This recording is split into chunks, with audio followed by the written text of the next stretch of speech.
Hello, and welcome to episode 2 of Create This Book. Last week we did some space art for the cover and the title page.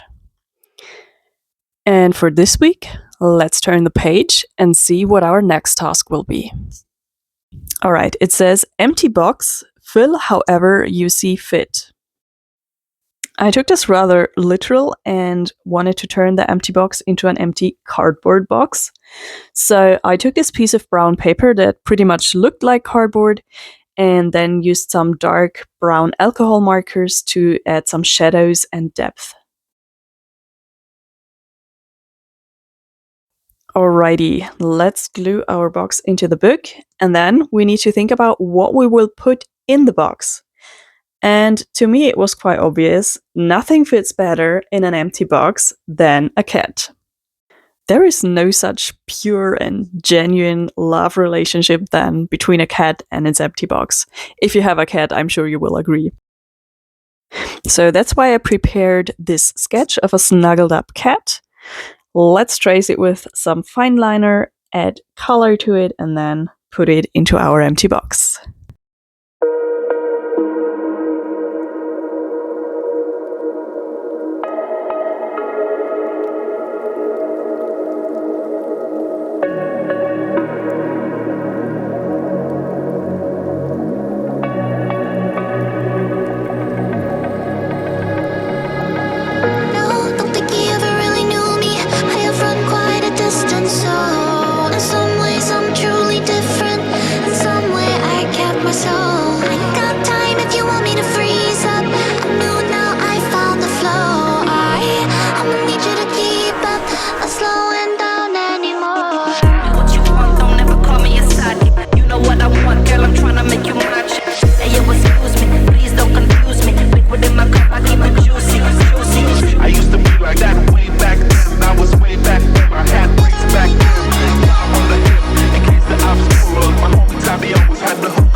The next page is basically only text. It's the introduction to the book.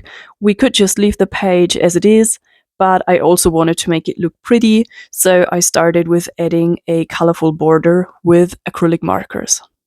I want to make it look as if the text was written on a separate sheet of journaling paper and then just glued into the book. The inspiration for this idea I got from another YouTuber's video. She turned the tips and tricks pages into kind of lined journal pages, and I really loved this idea. It was so pretty and just made this otherwise boring page so much more interesting. I want to continue this idea throughout the entire book, so also every prompt text is gonna look like it was written on a piece of journaling paper. Okay, quickly coloring in the text. And on the opposite page, you can already see some faint pencil lines. I sketched some doodles off camera because I want to fill this lined journal pages with doodles. And now to match the style of the cover and the introductory pages, I drew a bunch of space or astronomy related doodles. I did some research on Google for that and found some really cool ideas for space doodling. Next, we're also gonna add this pink frame to the page with the empty box, and you might have noticed that I removed the lids of the box. I mean, I like the idea of having something interactive on the page, but I don't know, it just wouldn't stay closed. It would always flip open, and also the closed box didn't look so nice, so I removed the lids.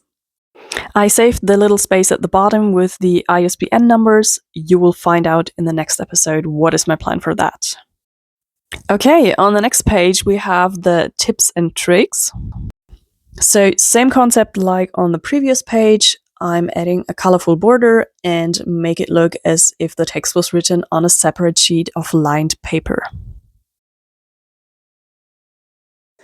And of course, this page will also feature some space doodles. I trace them now with my fine liner. Unfortunately, you don't see much of the tracing process because I have to get so close to the page. My eyesight isn't the best, so my head basically was always in the way. I think my favorite doodle on this page is the cow being abducted by the UFO. It's cute and stupid at the same time, like just the perfect combination. Okay, finally I touched up the text with some color, added some sparkles, and call the page done. The next page is completely blank, so I prepared a rather large sketch. It is an astronaut from the Apollo 11 moon landing crew, but of course not just any astronaut. I gave it a little twist, and this was my inspiration. Yes, it's an astronaut cat, and it just combines my space theme from the cover and my cat from the empty box. So yeah, I thought this would be a nice idea. I tried to get the spacesuit as close to the original Apollo 11 spacesuits as possible. Of course, I added some details like the cat ears to the helmet and the big tail, but I think the rest of the spacesuit turned out quite accurate. Although most of the spacesuit is just white, the coloring process was quite tedious, so let's speed up a bit and listen to some music.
Our cat astronaut will be on the surface of the moon, which means in the sky he can see our beautiful blue planet Earth. That's what I'm drawing here, and I also try to add these cloud swirls with some white colored pencil. And as our cat is the first cat on the moon, of course, he has to bring his flag.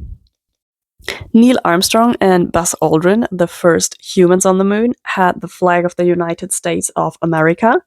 However, our cat astronaut has the flag of the United States of Meow, and therefore it doesn't have the stars on the blue area of the flag, but instead a symbol of a cat's head. Now that we've cut out all our pieces, it's time to work on the background. So basically what we need here is the surface of the moon, where our astronaut will be standing on, and then just some black sky in the background. I'm using liquid ink acrylic markers for that. They're great for covering large areas and they don't bleed through the page. I added some blue acrylic paint with a sponge to give the sky some texture. And off camera I added some craters to the moon surface as well as the shadows. and then it was time to assemble everything. First, I glued on the Earth and the astronaut, then I drew a flagpole in his hand, and finally added the flag to the pole. Now, something's still missing, right? Yes, of course, stars. If you've seen the last episode, you might know that I didn't have the best experience with sprinkling stars on the page, so instead I just used a white acrylic marker and painted them on the page. The next page is mainly text again, so we will once again turn it into a aligned journal page. So this page gives us a checklist of what we need to do to begin create this book. We can fill in the stars as soon as we have completed the tasks. These are: customize the front cover, add color and or text to the spine and edges of the book, make the title and copyright page more interesting, and add a personal touch to this page. So after touching up the letters, let's go through the checklist. We customized the front cover, we kind of added color to the spine, we made the title and copyright page more interesting, and we just added a personal touch to this page. And with that, we reached the end of another episode. Let's do a quick recap. Thank you so much for watching. If you liked this video, maybe give it a thumbs up or even consider subscribing to my channel. It would mean the world to me. Take care and hopefully see you next time. Bye!